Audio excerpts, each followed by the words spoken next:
So, with that, we do have a super duper awesome guest speaker that is here with us today. Clarissa Okpaleke is the Assistant Vice President of Early Careers and Campus Recruitment at QBE.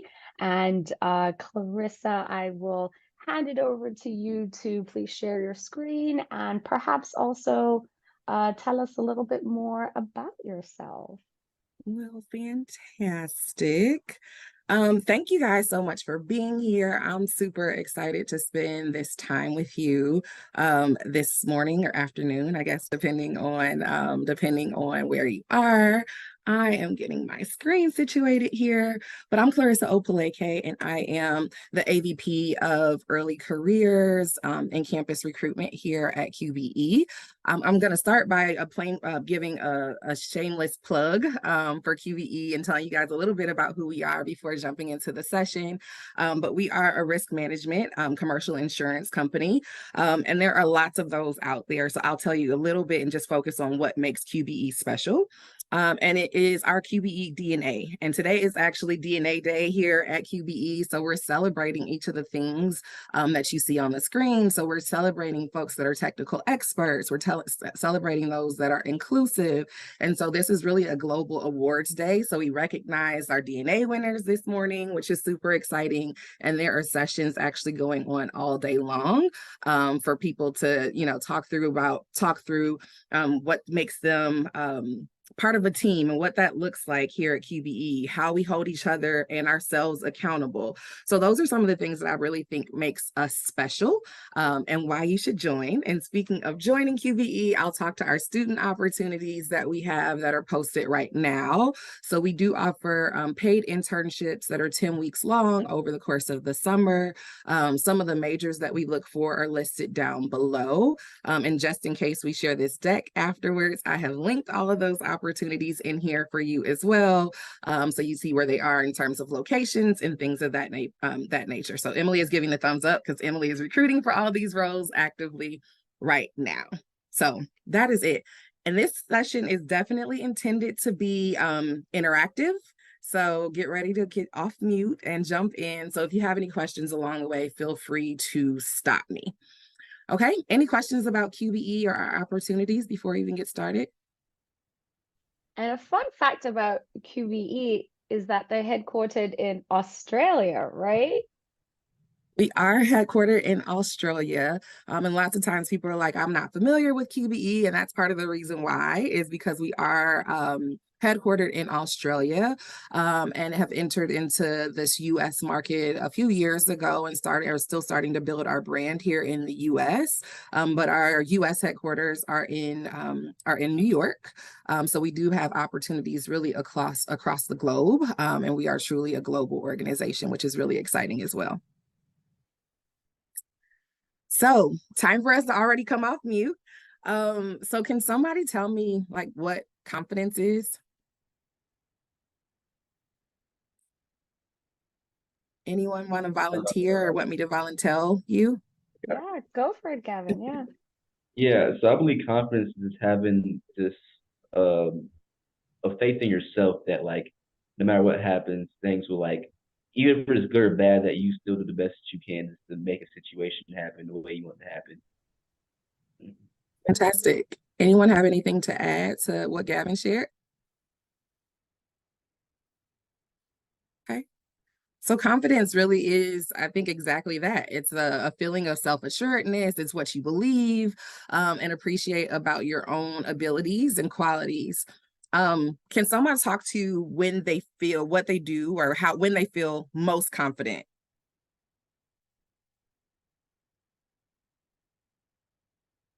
I know for me, it's when I'm prepared for things.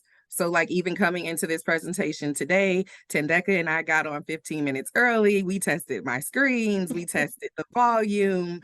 I got a ring light because it's kind of dim outside. And usually I have like natural light coming in my office. So being prepared is one of the things that makes me feel very confident. Anybody else want to share when they feel most confident? Yeah, I can say I feel most confident when not only am I prepared, but when I know what I'm doing. So for example, when I'm playing soccer, I feel very confident because I'm really good at playing soccer. Yeah, that's a great one. So when you know what you're doing, and you also said when you play soccer, you know what you're doing, and that comes from practice, and that comes from like repetition and doing that over and over because you didn't necessarily start that great. So those are two things certainly that that help. Anyone else? Okay. I think Maybe when you for feel least me, confident. like Go ahead. confidence for me is knowing that like other people that I'm, with, so let's say like a team, for example. So like, to use Kudak Kwash's, analogy of like soccer, like knowing that I can depend on my team, right? My entire soccer team has my back and they can see me through situations. So that gives me confidence as well. Absolutely. What about when you feel least confident? One of the other things that makes me feel very confident too is like, when you first get your hair done or first get a haircut. So it's like your physical appearance can also help you feel very confident, or it can maybe be one of the places where you're a little bit less confident too. So we'll talk about that a little bit more too. Anybody, when they don't want to share when they don't feel as confident? Yeah, so some people have written in the chat. Well, James first wrote, I feel most confident when I have an experience with the particular task. Taisha wrote, I feel most confident when I have new hair. And then Michelle wrote, I feel least confident when walking into a new place. Yeah, networking. I'm an introvert, and a lot of people don't know that about me. So networking can give me a lot of anxiety. It's like meeting new people, and how do I start the conversation? And what do I say? Do I insert myself into a conversation that's already ongoing? Like, do I just stand here and smile and then, or just try and leave and get out of the situation as quickly as possible? And so the next question or thing to think about too is, what does confidence look like when it's exhibited? You know how some people can walk into a room and you can tell just by the way they've entered the room that they have like an air of confidence? What does that look like typically to you all when you see that person, or maybe that person is you? What does that look like when someone is really confident? Yeah, I mean, I'd say it's kind of like a natural flow, kind of like a swagger almost. Yeah, I think that's a great word. A swagger. It's kind of like, I am who I am. I'm taking up this space. Love it or not, take it or leave it. This is who I am. I think that all has to do a lot with swagger. You're right, Darren. Anyone else? Yeah, I can add about their mastery of their content, what they are presenting. That Absolutely. also displays confidence. Yeah. Yep. Mastery. Yep, for sure. And I'll Yeah, talk through really quickly. Taisha wrote in the chat, head held high and smiling. Yeah. So physically, there are things that you can do that exude confidence as well. You're absolutely right. And we'll talk a little bit more about that in just a second. So I'm going to really quickly talk to some of the potential impacts of low confidence and how that is displayed. Does anybody know how that could potentially impact you? I'll share a few on the screen. So sometimes that can show up as relationship problems, and it doesn't necessarily mean your boyfriend, your girlfriend, or your spouse. That can just be in your day-to-day like engagement with people. Sometimes if you have low confidence, you might tolerate a bit more than maybe you necessarily should because you don't have the ability or the confidence to speak up to yourself or for yourself. There comes like a fear of judgment, and that oftentimes means you won't try new things because you're scared that you'll get judged for them. That could create anxiety for you. The inability to bounce back sometimes, so lower resilience. So if you try something, it doesn't work, you might not have the confidence to do that thing again or take another risk. And then sometimes it can also result in less career progression because you're not advocating for yourself to say, hey, this is why I deserve this promotion, this is why I deserve a raise, and really being able to advocate for yourself. Anything else that people can think about that could be a potential impact of having lower confidence? Yeah, absolutely. Rebecca wrote in the chat, losing opportunities. So yeah. For sure. That's again tied to kind of that inability or unwillingness to take risks sometimes. So we're going to talk about some of the things that you can do to ensure that you are positioning yourself well when it comes to confidence. And one of the first things you can really do is manage your mind. Anyone think they know what this means or want to share what that looks like? Yeah, I feel like what that looks like is kind of just defeating those negative thoughts because I feel like a lot of times we have automatic negative thoughts. So I feel like it's like power replaced doing positive thoughts, or like just being realistic about them. You are exactly right, Gavin. I think that oftentimes we can build things so much in our head that are actually worse than actually doing the thing. Have you ever gone into like a test and you're like, oh, I'm about to blow it. And then you get in there, you're like, oh, this was much easier than I expected. Or and like you build this big scenario in your mind about how challenging something is going to be. And you do all of this negative self-talk, or I'm not able to do this. I'm not going to be able to X, Y, and Z. And you build all of this up in your mind, which really starts to make things a lot worse than they might actually be in reality. So managing your mind is definitely a big part of that. So visualizing your success, Gavin, to your point, engaging in positive self-talk. So affirmations are some things that can help. And then work on a growth mindset. So oftentimes people don't really know what that looks like, but to say like, I want to go rock climbing. And you're like, I don't know how to go rock climbing. And your growth mindset would say, I don't know how to rock climb yet. So there's still that opportunity for growth and for development. And while I might not know how to do it now, it doesn't mean that I won't ever, because I have a growth mindset. And that means that the opportunity is still there.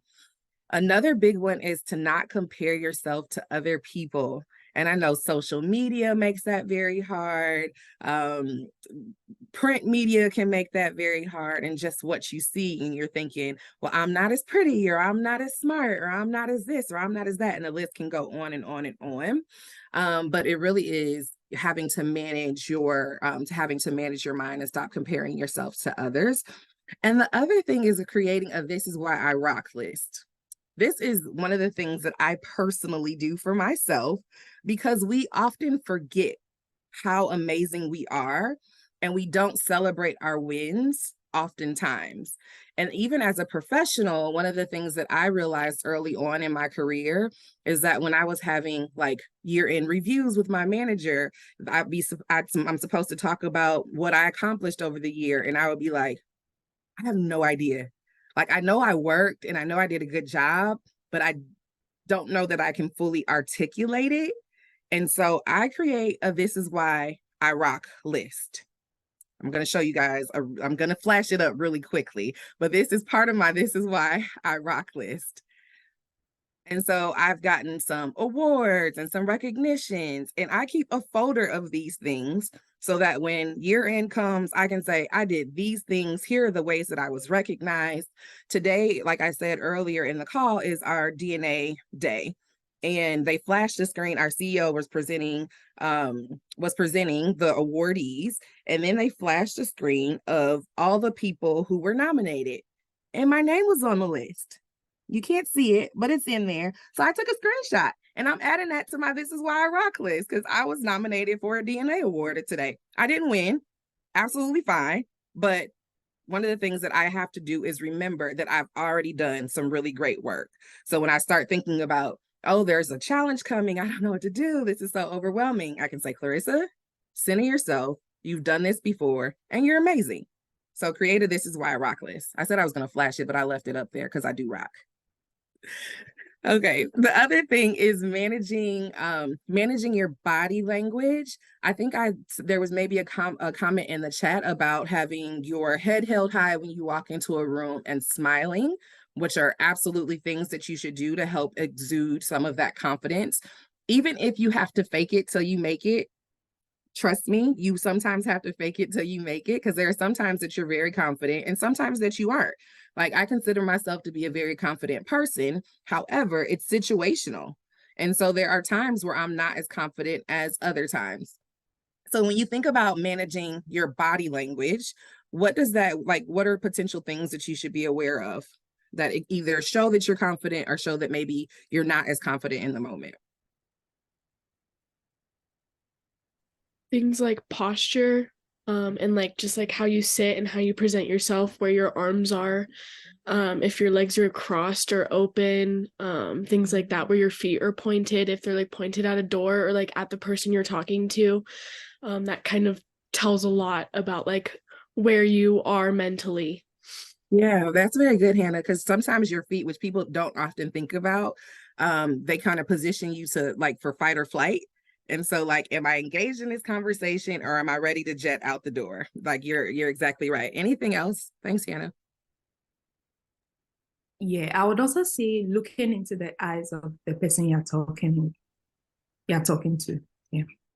Yeah, you're right on. You're spot on, Rebecca. So making eye contact.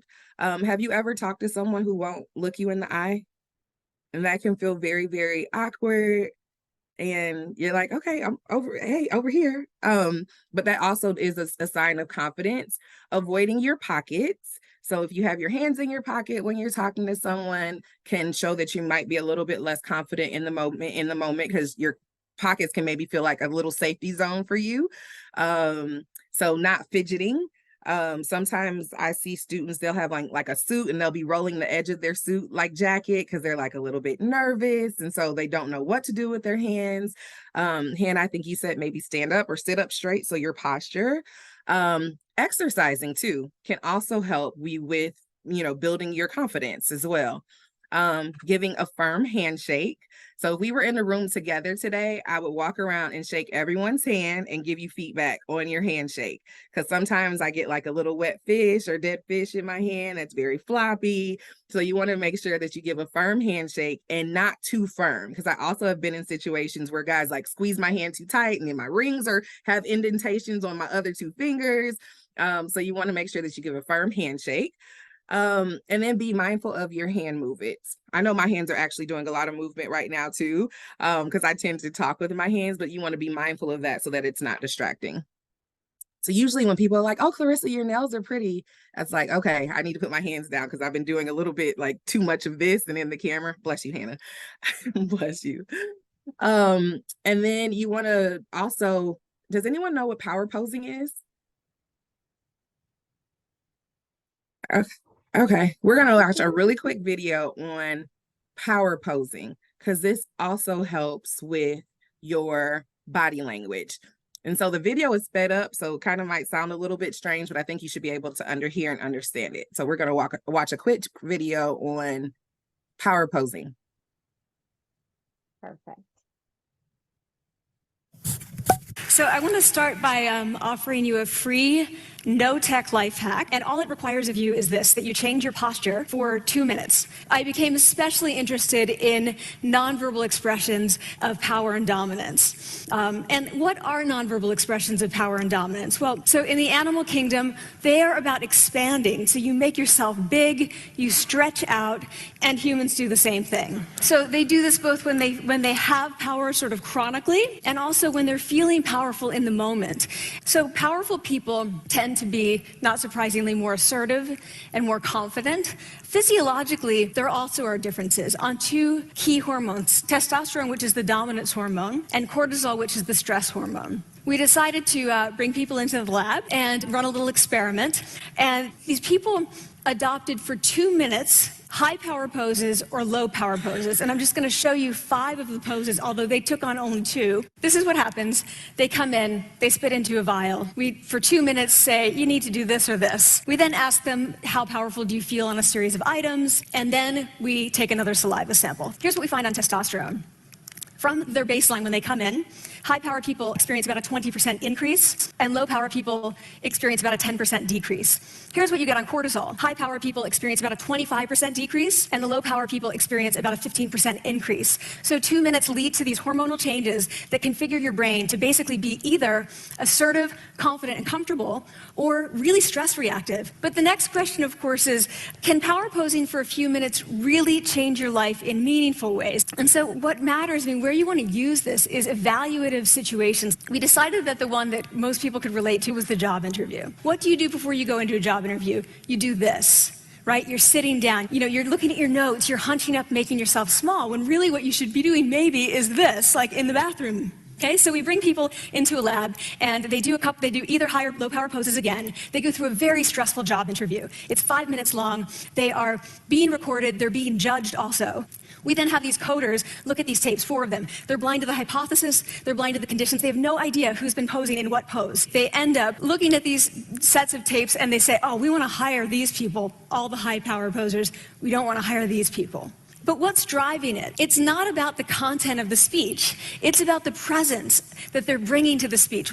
The last thing I want to leave you with is this. Tiny tweaks can lead to big changes. Before you go into the next stressful evaluative situation, for 2 minutes, try doing this in the elevator, in a bathroom stall, at your desk behind closed doors. That's what you want to do. Configure your brain to cope the best in that situation. Get your testosterone up, get your cortisol down, and it can significantly change the outcomes of their life. Thank you.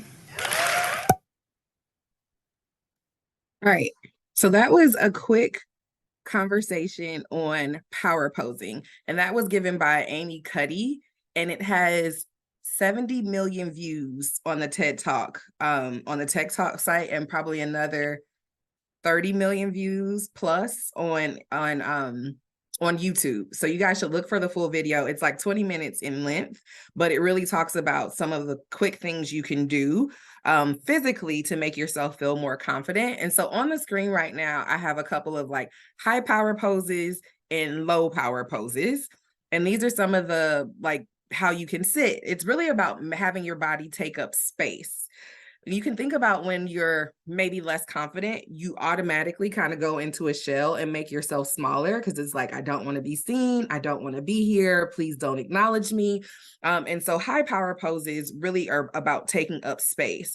And so there are a couple of the one in the black. So the woman sitting in or standing in the black in the middle, she is actually doing the superhero pose.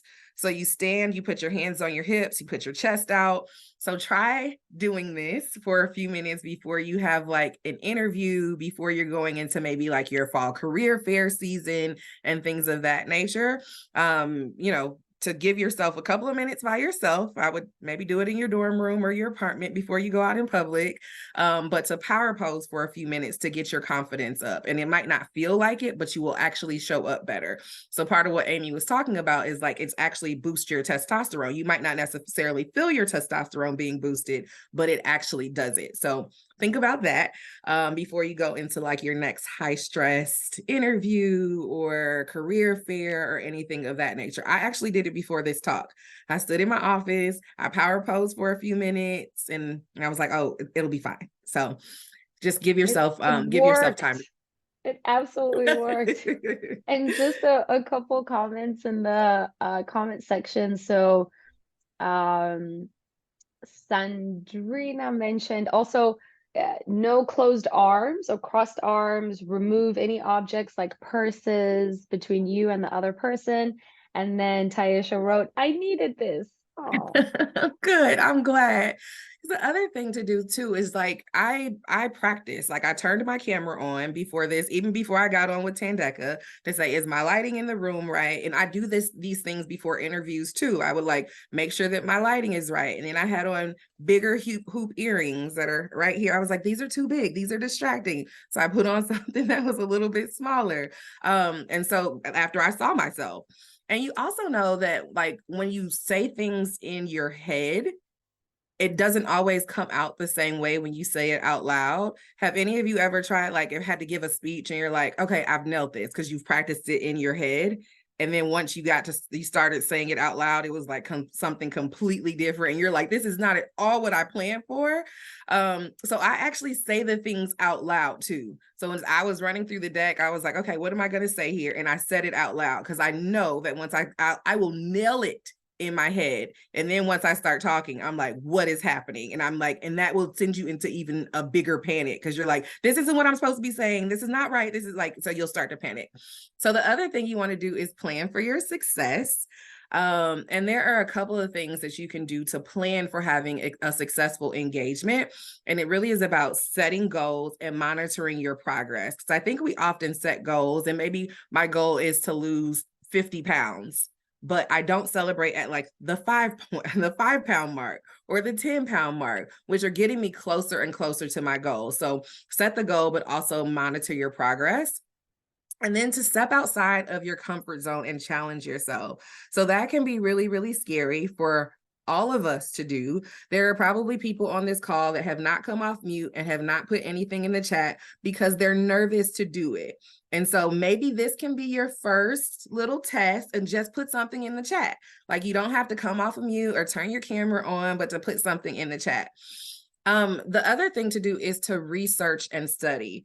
Someone mentioned earlier that they feel most prepared when they know what they're doing or know what they're talking about, or they've had practice because they have some, a level of expertise someplace. But one of the ways to get there is to do your research and to study. When I would go into an interview, a job interview, I would do all of my research for the company online, and then write out my questions. If I knew who my interviewers were, I would write out questions specific to each one of my interviewers. And it would be something maybe about their background that I saw on LinkedIn. And I would say, hey, I thought it was really interesting that you attended X, Y, and Z university. One of the things that I liked, and I would make a connection between myself and with them. So that takes some time, that takes some planning ahead. And I also I've already talked about practicing out loud, whatever that means. How many people know what your elevator pitch is or have an elevator pitch? You can just maybe raise your hands if there's a raise hand button. Oh, Gavin, that did not look confident. You scratched your chin first, you made a little bit of a face, and then your hand kind of went up. You want to so if you don't know what an elevator pitch is, it really is like a 60-second commercial about you. And it's super important to have because you can use them over and over and over again. You can just kind of tweak it a little bit. But your elevator pitch is what you will use when you come up to a recruiter at a career fair, or when you meet someone at a networking event, or to open a session like this. Hey, I'm Clarissa Opaleke. I'm the AVP of Early Careers and Campus Recruiting. I've been at QBE for a year, and I go on and on about myself. When students don't have elevator pitches, this is typically what it's like at a career fair. The student walks up and they say, hello. And I say, hi, how are you? Fine.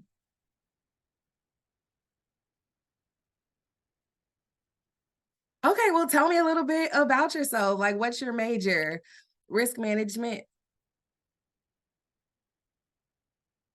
Okay, so tell me what it is that you want to do. What are you interested in? What opportunities do you have? You can go to our website. Here's a link to our website, and you can go there. Versus, hi, I'm Gavin Lee. I'm a student at Georgia State. I'm a risk management and insurance major. I'm interested in internships in risk management. If you have any of those opportunities, can you tell me a little bit about this specific area or this function? And then you might also say, last summer I interned at QBE, and so on and so forth. Here's what I learned over the summer, and here's how I'd like to apply it for this opportunity with you. Do you know how much that differentiates you? It doesn't take a ton of effort at all. And you're the subject matter expert on you. I don't know you better than you know yourself. And so I can say, well, Gavin, sorry, I keep picking on you because your picture is there. Sorry. I can say, well, Gavin, we actually do have an opportunity in our risk management for this summer. It can either be located in our Sun Prairie office, you can work remotely, or it can be in our New York office. Here's what that opportunity looks like. Here's how you apply. And then reach out to me on LinkedIn and I'll make sure the X, Y, and Z. So it looks a lot different, and it makes you seem a lot more confident and a lot more polished when you have those engagements. You can also use them when you go into an interview, when someone's like, okay, so tell me about yourself. I've heard students tell me about their siblings, I'm like, I love my siblings very much. That's fantastic that you have them. However, that's not exactly what I'm looking for in this moment. But if they had an elevator pitch, that's a great way to start off your interview as well, to say, hey, I'm Gavin. I'm sorry. Hey, I'm Hannah. Hannah's also on my screen, so I'll move over to you, Hannah. Hey, I'm Hannah. This is X, Y, and Z about me. I'm really, excited about this role. It really fits perfectly with what I want to do long term, which is X, Y, and Z. Okay. Any questions about an elevator pitch? If you don't have one, work on it. Yeah, Gavin. Yeah. So, how do we like kind of just blur out like this information that doesn't matter? In a way, I know with my elevator pitch, like I did put some things that really didn't matter. So like, do we just gear it to like who we're like doing the elevator pitch for? Like, how do we kind of like just gear to things that don't like matter like out of it? That's a really great question. So you can do a couple of things. You can craft it towards who you're doing it for, but oftentimes you don't know. So it really is about what your interests are and communicating that to someone else, to say like, hey, but I also want to hear what's special about you, because there are hundreds of people that can walk up to me and say, hey, I'm a risk management major at this university. And I'm like, okay, great. Like, which is helpful, but also to say, last summer I interned at X, Y, and Z and learned A, B, and C, and I want to apply H, I, J at your organization. Like, so think about how to personalize it and how to make it special to you. If you haven't had an internship, that's fine. Like if you can talk about some of your student leadership, if you're involved and engaged on campus, that's absolutely fine to pull from. If you've just worked like a regular job at, in the service industry or retail or whatever, to say, hey, I've been, in retail at this store and here's what I learned from that. Because lots of skills that you learn in any role can be transferable. Like I've learned how to engage with, to communicate with people at all levels. I've learned how to do X, Y, and Z. Gabby, I think I see your hand up. Go Yes. for it. Hi, thank you so much. I actually really try during elevator pitches. I think the most important thing is not being transactional, right? I think a lot of times we're very eager and we're like, well, I would love to work for you, but you don't really want to come off like, okay, give me a job. And so one of the things that I've always gone back and forth with is, or I guess in this case, I'm asking your opinion, what would you say is the best way if you are interested in pursuing further opportunities to come off, the most genuine that you can without saying, hey, I have something great that you would really benefit from. Hire me, obviously not in those words, but how would you What's wrong with that? Gabby, what's wrong with that? Well, not everyone takes it well. I agree. I think sometimes honesty is good. Like I think I bring a unique set of skills that I think would benefit your company and your mission, right? I think that's a good way of saying it as well. But I guess I'm just curious, in your experience, what do you think is a great way to say that when maybe you're in a room of people that are as interested and as eager as you, and how in that elevator pitch and the follow-up to it, you don't come off too eager and are, therefore kind of dismissed in the pile, if that makes sense. I want people that are passionate about working with me. Like I absolutely want that. And nobody else in the room matters in this engagement. It's me and you. So I don't care about anybody else in this room, what they have to offer. I'm going to tell you what I have to offer and what I bring to the table, because you are unique and you are special. So there is nothing that is the same about you and everyone else that's in the room. You guys all might be majoring in the same thing, which is fine. You're going to the same university, which is fine, but nobody else can do for me what you can do, Gabby. And you should tell me that, because you know better than I do. And so I want people that are really passionate about working with me at QBE, and tell me. And I will be like, Gabby knows what, like, they know exactly what it is that they want. And I have that. So don't shy away from it would be my recommendation. Especially if you've done your homework, to say, this is the role that I want. Because if it's just kind of general, then that's not really believable. Like, I want to do anything. You don't want to do anything. I assure you that you don't want to do anything. So if you've done your research and you can speak specifically to what it is that you want to do with my organization, I'm all for it. Perfect. Thank you. I really appreciate that. Yeah. Any other questions? I'll keep moving. Okay. Fantastic advice. I had a point for Gavin also, so Gavin, to your point, if you're trying to figure out like what is relevant content and what is not relevant content, right? Like in the speech, like, Clarissa mentioned earlier, some of the students talk about oh, I have a brother and a sister and this, you know, and whatnot.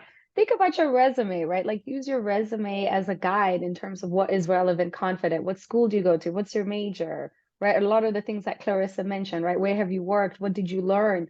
You know, what skills did you pick up, right, in those jobs? Or if you haven't worked a job yet, which is okay, student associations, right? Do you hold any leadership roles within student organizations, or have you done volunteer work within your community, you know, and things like that? Like use your resume as a guide on how to build your elevator pitch versus, you know, how many brothers and sisters you have. Absolutely. Thank you. Okay. And then preparation is key. So we kind of talked about some of the ways you can prepare. The other thing I used to do even when I was interviewing, and I know that I can be extreme in terms of like, I don't want to leave much to chance. Like, that's just not my personality, leaving things to chance. So I would do a dry run if I was driving to an interview. So I knew exactly where I was going the next day, because there's nothing worse to me than running late. Because I'm like, and you don't know where you're going. You don't have like, I'm like, what if something happened? Like I would do a dry run to the place where I was interviewing. I know now we're using like Zoom and Teams and all these other virtual platforms. But that was one of the things that I would do to prepare before an interview is I would do a test drive to the location, see what parking looks like, and I'm not leaving anything up to chance. But what are some of the other things that you all can do to build confidence prior to like a career fair or an interview or a networking event? We just went over a ton of them in this session. So kind of talk me through some of those. Rebecca, did you just come off mute? Yes. I wanted to say doing like mock interviews, like before the actual interview. That is super helpful. You're exactly right. And usually your career services office will do that for you or with you. And you can also reach out to people on LinkedIn to say like, hey, you're in an organization that I want to join and or in a role that I'm interested in, would love to have an opportunity to chat with you. But career services can definitely be a great resource for those that are still on campus for sure. I would also want to add something. Go ahead. Okay. Sorry. Yeah, I was gonna say, like you say, you know, doing research is important. So if you're going to like a career fair, going to do research in advance to see which companies are going to be there, and just like doing a Google search about them. Not only companies, but also maybe the recruiters who are going to be there. You can like, you know, look them up on LinkedIn and see where they went to school and stuff like that. And maybe you can actually find some similarities when you go to talk to them. And also maybe during the career fair, you might find a company that you didn't see before. So instead of just walking up and saying, oh, tell me about your company, well, you can do a Google search, know a little bit about them. Then when you go to talk to them, like it's like, you know, but even though you don't know, but you can say maybe one thing, and then that would be better than just saying, tell me more about your company. That is fantastic advice. And one of the ways that I recommend students work career fairs is just like you said, create your list of like your top companies. And then maybe those will be like your dream companies to work for. And then you create like your second tier of companies. And then start with your second tier or third tier, however many tiers you want to create. Start with your lower tier in terms of like having conversations with them.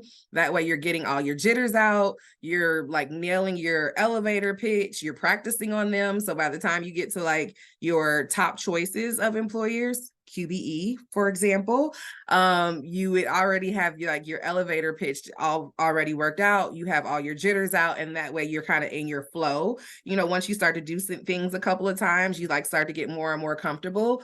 The other thing to think about with your elevator pitch is that it really should be conversational. One of the things that I find is when students do have their elevator pitch, they get a little bit nervous if they're interrupted. And so if you're like, hi, I'm Gabby. I'm a student at Georgia State and I'm a risk management major. And I'm like, oh, hey, Gabby, how are you? And then you're like, wait a second, like that completely threw off like my rhythm. So like try to, think about how to make your elevator pitch conversational and to say like, oh, I'm a risk management major. And I'm like, oh, well, what courses are you taking right now?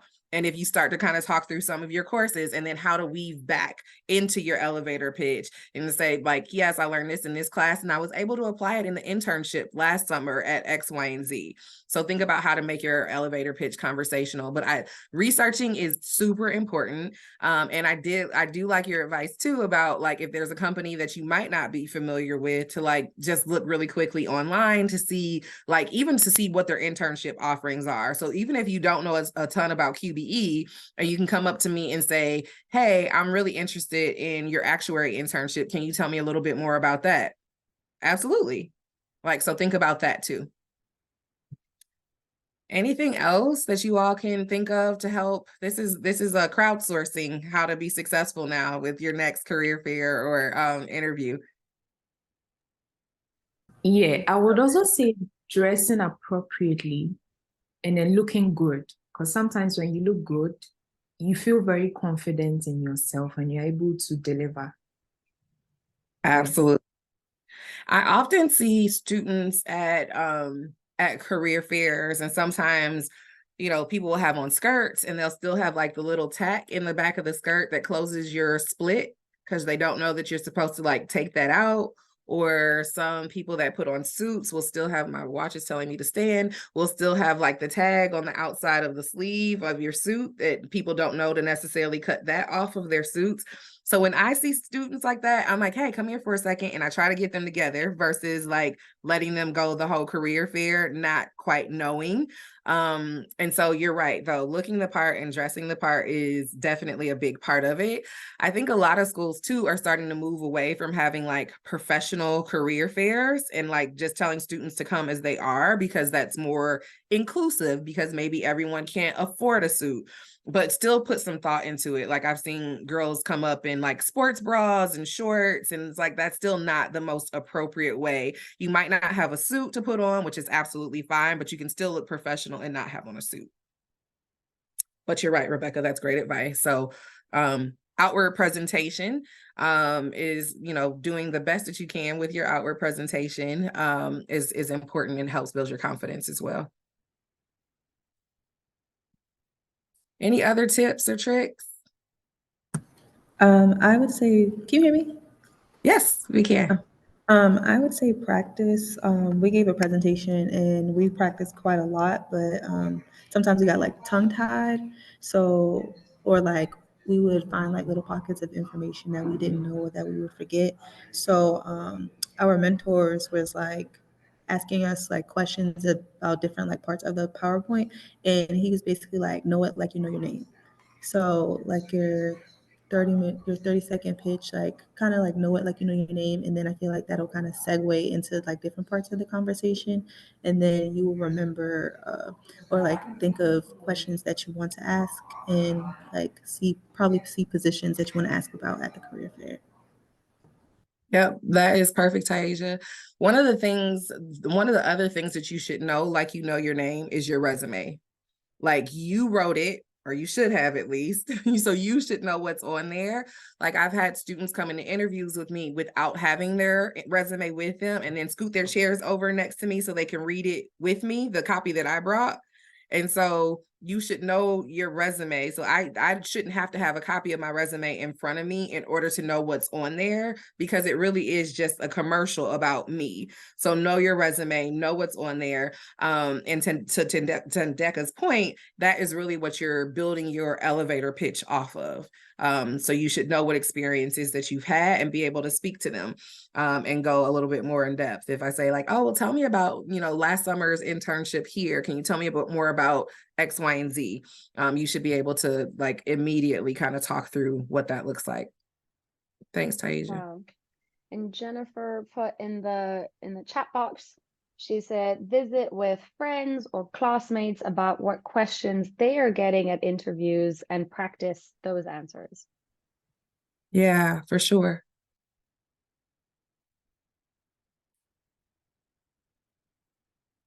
So any questions for me about anything that we've gone over that we didn't go over today? Yeah, just a quick question for you, personally. So like, just for like, because I know like for everybody the story is different, but as far as for you getting into insurance, is that like something that like you planned for, or like that was just more something that just happened for you? Like, how was that like? That's a good question. And no, it's not something that I plan for, which is probably a lot of people that are in insurance. Like it just kind of happens. I was at Facebook prior to coming to QBE. And I liked being there, or at Meta, I should say. I joined Facebook, I left Meta. So I didn't like the work that I was doing, but I liked the team that I was on, and I liked the organization, but I didn't like the work. And so I saw this role at QBE, and it really did marry a lot of the things that I was passionate about. It married campus recruitment, crop or agriculture, because I have a lot of experience in agriculture, and then diversity and inclusion, all coupled into one role. And so I was like, this role is perfect. And it really has been an amazing experience for me. I joined in January, so it hasn't quite been a year yet. But I'm so happy with the decision that I made to join. But no, it kind of happened by chance. Any other questions? I know we're running up on time, and I have a couple of reminders for you all too. So Yeah, Samira, Okay, go so I wanted to ask, for the job that you said are available at QBE, are they considering international students for those, or only Americans? yeah, we are considering international students for a number of the roles that we have available for this summer, and for some of our full-time roles as well. Okay. Is the new graduates one part of it? The underwriting one? That is not one of them. They're more for our actuary, data science, and some of the more technical roles that we'll be considering international students for. Okay. Thank you. Absolutely. There's another question in the chat as well from Jennifer. She says, when you are chatting or doing an informational interview with someone from a company that you want to work with, what is a polite or appropriate way to ask them to keep you in mind? I think that's it. Just say like, hey, here are some of the things that I'm interested in. Like, if you see any opportunities like this, I would love for you to keep me in mind, or to share those with me, or refer me for those roles, because also referrals can definitely help in some organizations.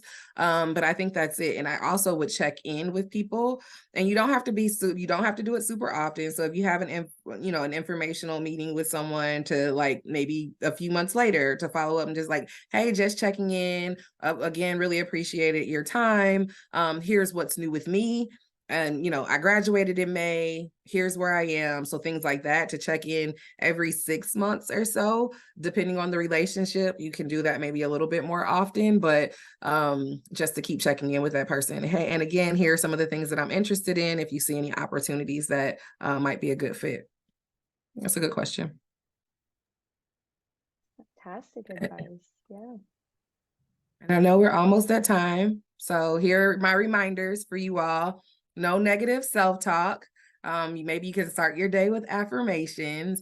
Pay attention to what your body is communicating. So how you're even in class, like if you think about like, I'm going to sit in the back, I'm not going to really take notes or pay attention. Like, your professors notice those things. So think about what your body language is communicating. Plan and set goals. So make a plan, set some goals. Work on your elevator pitch. I want to see more confident looking faces the next time I ask what your elevator pitch is, or if you have one. And then to be a superhero. So remember, sit your power poses. You can Google what power poses look like, whether it's hands up, which are some of the things that you automatically do with, like, if you win a race or things of that nature, but be a superhero. And thank you guys so much for joining today. I really appreciate your engagement and interaction, because this would have been really, really boring without you all's help and coming off mute. So I certainly appreciate your time.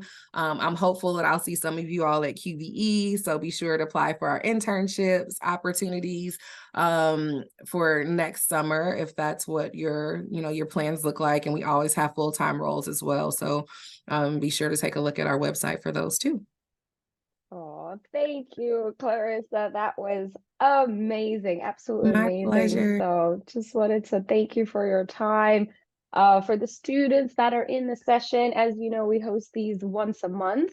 So our session next month is going to be on Thursday, November 9th from 1 to 2 p.m. Eastern. Our presenting company is going to be Lockton, and we're going to learn all about the London insurance marketplace. So that's Lloyd's of London and whatnot. So thank you again, Clarissa, for hanging out with us for an hour, and My enjoy the pleasure. rest of your day. We appreciate it.